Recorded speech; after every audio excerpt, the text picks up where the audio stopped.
Order on defendant Stillwell's renewed motion for fair and constitutional trial.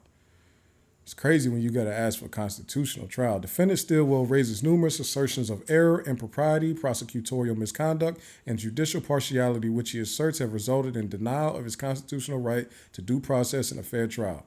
The pertinent determination is whether such events, if occurred as alleged, warrant a mistrial with prejudice, dismissal of the indictment with prejudice, which would have the same effect, or disqualification of the prosecutors. Claim 1. A plague of discovery violations, missing police reports, and Brady violations. Discovery is being addressed. That's funny, right? Discovery is being addressed. So pretty much at the first part, when they say claim, that's like, this is what Max Shard and Shannon Stillwell are asserting. And then everything after that is the judge replying to it. She said, discovery is being addressed. The court has ordered the state to timely produce all discovery and undertake a concerted effort to secure and provide all police reports, including asking current APD personnel with specificity to search for and produce reports on the case. As recently as court proceedings of Friday, August 1st, the court confirmed that the state's understanding that Brady obligations include the disclosure of material impeachment items and reminded the state of its continuing obligation under Brady. The state represented to the court that it's fulfilled all Brady obligations, and the court will address remedial Brady action later in this order. It's funny, right? Let's talk about this real quick. The state represented to the court that it's fulfilled all Brady obligations. So it's almost as if the judge had this written up already and was just waiting for the prosecution to turn over things so that they could say, all right, they did what we told them to do. Now here, it's like that was pre-written. That was done already. They didn't wait until, because we don't even know yet. The Antonio Sledge interview coming through, and we're gonna figure it out, right? Claim 2, the prosecutorial failure to follow court orders making of specious allegations against the defense counsel and the counsel for a witness and lack of candor to the court. Any past failure of the prosecutors to follow the court's orders is a matter of record. Aside from the broad assertion of the denial of defendants' rights to due process and a fair trial, no specifics establishing this assertion and no claim of resulting legal error is alleged. Any potential error stemming from this prosecutorial failure to follow court orders may be addressed on motion for new trial and or direct appeal, assuming any conviction. Any specious allegations against defense counsel, counsel for witness, or lack of candor within the court is, at minimum, extremely unfortunate. These items do not, however, establish a denial of defendants' rights to due process or a fair trial, and the court at present declines to impose the extreme sanction or of removal of offending prosecutors. Crazy. All right, claim 3, improper evidentiary rulings by the predecessor judge. A defendant is entitled to a fair trial, but not a perfect one. That's sick. For there are no perfect trials. Evidentiary error, which involves mistakes under Georgia procedural rules and evidence law rather than any constitutional violation, can be addressed in post-trial review. So pretty much, if y'all get convicted, we'll handle it then. But right now, no. It's crazy. Claim 4, mistreatment of defendants and their counsel by the predecessor judge. Aside from a blanket assertion, the motion does not detail any alleged mistreatment of defendants. The alleged mistreatment of defense counsel detailed in 9AE and H is not alleged to have occurred in front of the jury and accepted at face value, and even if accepted at face value, would not rise to a level of violation of defendants' due process or fair trial rights. As to remedies, the predecessor judge has been recused, and the contempt issue outlined is mute. Turning to alleged mistreatment in front of the jury, a judge has broad latitude in determining how to control the courtroom and directing the attorneys to sit down when overruling objections falls within that latitude. The court will give remedial instruction directing the jury to disregard any disparaging remarks about counsel. Claim 5. Improprieties in and illegality of the June 7th ex parte meeting or conference. In open court on June 7th, the prosecutor requested an ex parte conference with the court. June 7th transcript. The defense was therefore on notice of this request. The defense also knew that the request was not to secure immunity for Copeland, as the immunity order had already been signed in open court earlier in the same day's proceeding. Even assuming a right to be present for the June 7th conference, no one on the defense team objected to the request or sought more information about it, therefore waiving any right to be present for that conference. And then they cited a case. Okay. As for the topic of the ex parte conference, defendants assigned nefarious intent to Prosecutor Love's and Hilton's representations about their interaction with Copeland's main counsel, Jonathan Melnick. The court at this point declines the invitation to so view their representation, but refers to the prosecutors to its footnote 1 herein. Defendant complains that comments by the predecessor judge during the conference reveal his partiality to the state. Permitting the questionable accurateness of such characterizations, the issue has been mooted by the recusal of that judge from the case. They're making sure not to put Glanville in this thing.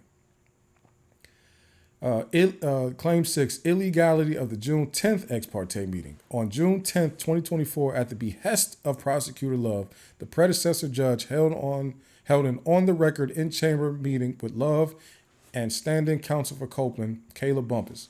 June 7th transcript, ex parte. Following the recess at which time Love departed the meeting, Copeland and Prosecutor Hilton joined the meeting. Defendant's motion raises several challenges to the ex parte meeting. Did defendant have the right to be present? Did the ex parte meeting amount to coercion of Copeland's testimony?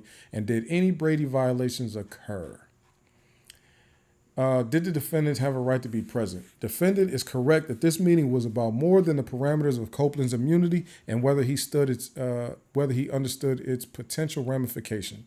The initial stage of the meeting before the first break centered on the prosecutor's concern on whether Copeland's main counsel was laboring under a conflict of interest and with the logistics of handling Copeland's testimony with standing counsel.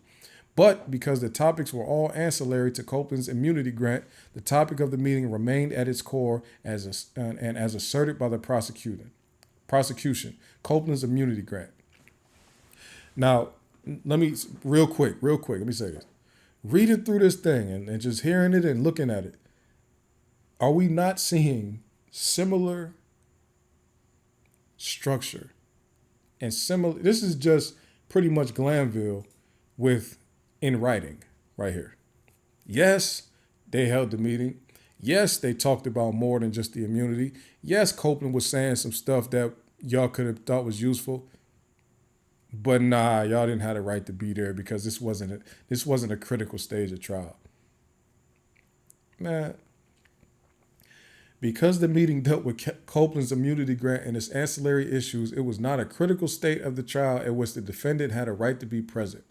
Like, how is the star witness meeting with the prosecution behind closed doors not critical stage of trial?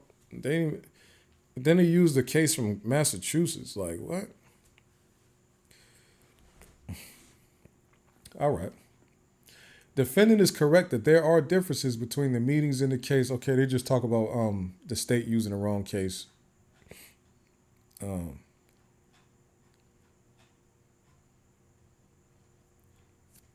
Let's go down to here. Separate from any defense right to be present for ancillary proceedings concerning witness immunity, defendant has a right to a trial free of coerced testimony. Defendant asserts that certain arguably inaccurate representations made by the prosecutor and predecessor judge to Copeland about the law of derivative use immunity, the applicable statute of limitations, and the length of his possible incarceration for contempt coerced Copeland into testifying. Now, they didn't even debate that. So they used this case, Webb versus Texas, is the touchstone for evaluating claims of coercion by the trial court of a witness testimony. This one provides another example of a trial court overstepping its proper role of neutral arbiter and rendering involuntary a witness's determination on whether to testify. Here, Copeland had the benefit of counsel. The predecessor judge did not on the whole, like, look at this, did not on the whole use intimidating rhetoric, but rather sought to ensure that Copeland understood the nuances of decision he could make. And he explained that that many of the decisions about what could happen to Copeland were not his to make, but were up to the prosecutors. Still, some of the information provided to Copeland may have been inaccurate. Now, if I'm supposed to be the expert in the law here, and I'm explaining to a witness, hey, these are the consequences and ramifications of testifying versus not testifying. What happens if I use hyperbole to tell you how much punishment you can get? What if I tell you the wrong thing about how much I can punish you? Why is that not being looked at as coercion? The judge is just like, yeah, he said the wrong stuff, even though they were supposedly there to clear things up, and then they told him the wrong thing. The thing that they told Copeland that was wrong was the biggest thing as to why he started testifying. The reason he started testifying is because he was told, he even said multiple times, I can do the 2 years. I'm going to just go sit down for 2 years. Copeland said that multiple times. We all heard him say that multiple times. He said it on Instagram. He said, I'll just do the 2 years. They told him it won't just be 2 years. It'll be until everybody in this entire YSL indictment has been convicted or beat the case, until everybody's done. So the thing that they were inaccurate about, let's say inaccurate, I'm going to say lying, but the judge said inaccurate. The thing they were inaccurate about was the number one determining factor in what got Copeland to testify in this trial. You're telling me that's not coercion, then I don't think you know what coercion is, Judge Whitaker. While it is likely that Copeland was not induced by any inadvertent or other inaccuracy to testify, the cleaner approach is simply to pretermit the issue, acknowledging past inaccuracies, and advise Copeland anew. This is the course that the court has proposed, and parties have affirmed its efficacy.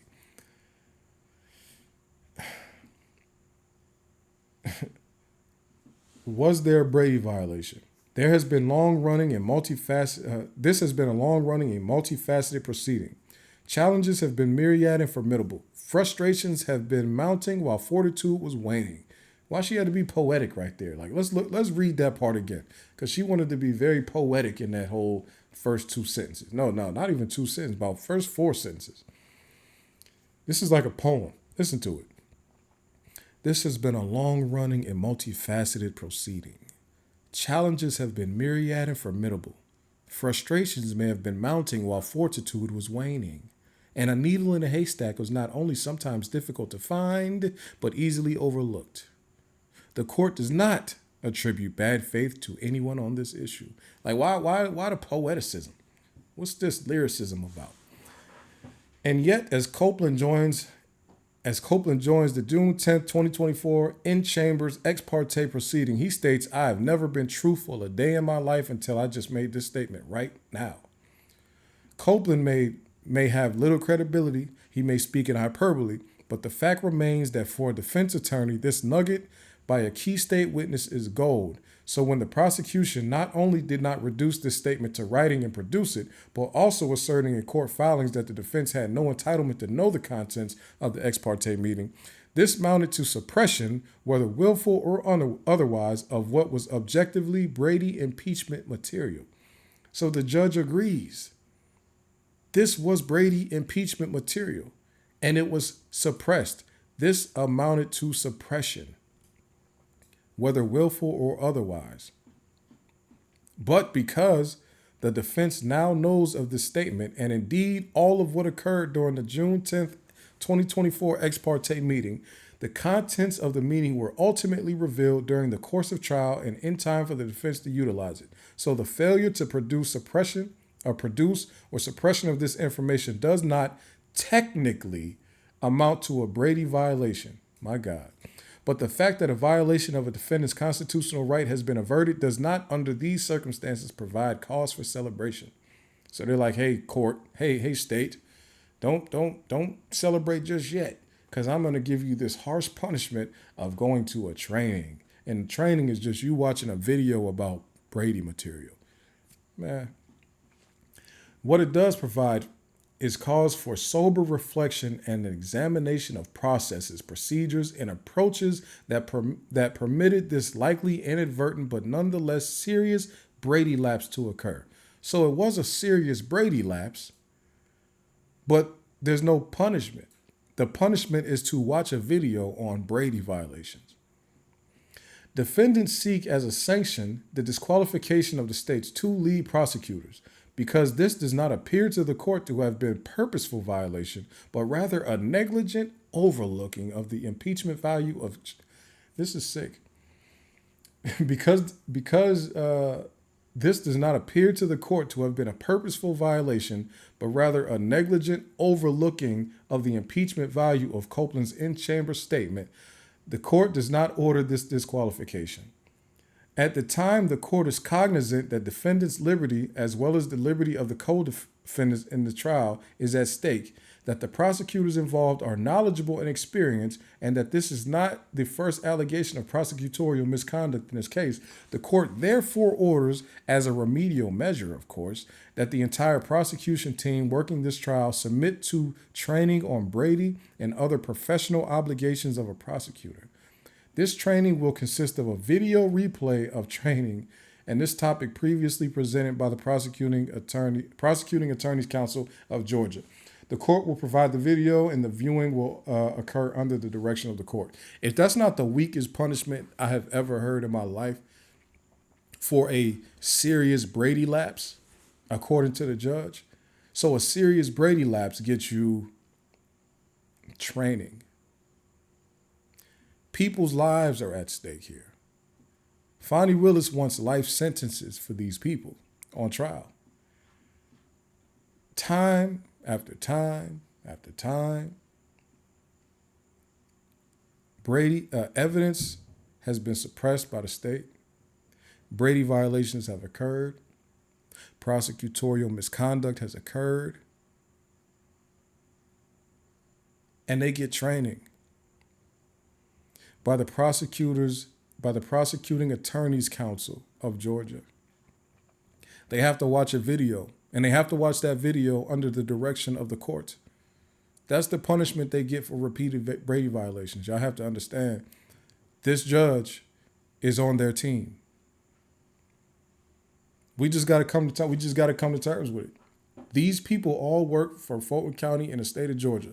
They are not letting this case go down like this. This is something that we all need to understand.